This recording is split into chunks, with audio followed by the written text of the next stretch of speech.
Hello everyone, my name is Aidar, and the quarantine time is very boring, and the only thing that saves people in this very hard time is books. Today I would like to introduce you my favorite book named Flowers for Algernon by Daniel Keyes. I wanted to tell why each of you should read this wonderful book. So that you understand what this book is about, I would like to tell a brief information about it. Flowers for Algernon is the title of a science fiction short story in a novel by American writer Daniel Keyes. The short story written in 1958 and first published in April 1959. How often do you want something but come up with 200 reasons why not, limiting yourself?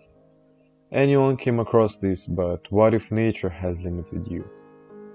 That is exactly what Daniel Keyes tells about in Flowers for Algernon. Charlie Gordon, a mentally retarded man, takes part in a scientific experiment whose goal is to make him smart. The experiments were conducted on animals, and now the usual mouse Algernon shows amazing results. Charlie, who had dreamed all his life of becoming like everyone else, is finally becoming him. But people are not all happy that the simpleton and fool whom you can laugh and mock has become like them, and perhaps smarter. How now to leave Charlie in this new world for him? Will he and Little Mouse cope with the task assigned to them? I will not talk about the plot further. You must read this book yourself and enjoy it.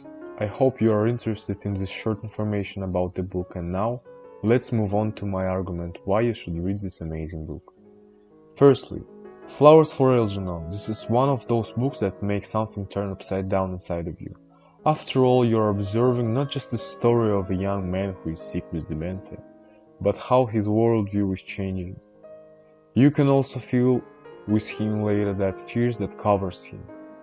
Secondly, this novel shows the rise and fall of the human spirit.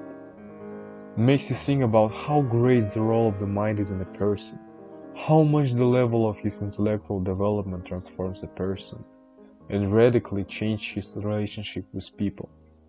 The rational orientation of this work becomes understandable in its philosophical analysis, but the author clearly shows the limitations of pure rationalism and makes it clear that the other sides of man are relatively independent and cannot be reduced to only one rational activity.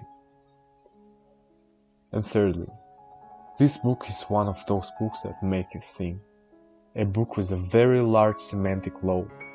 It is not in vain that in some countries it is included in the list of books required to be read, and in some, unfortunately, only in the list of recommended ones.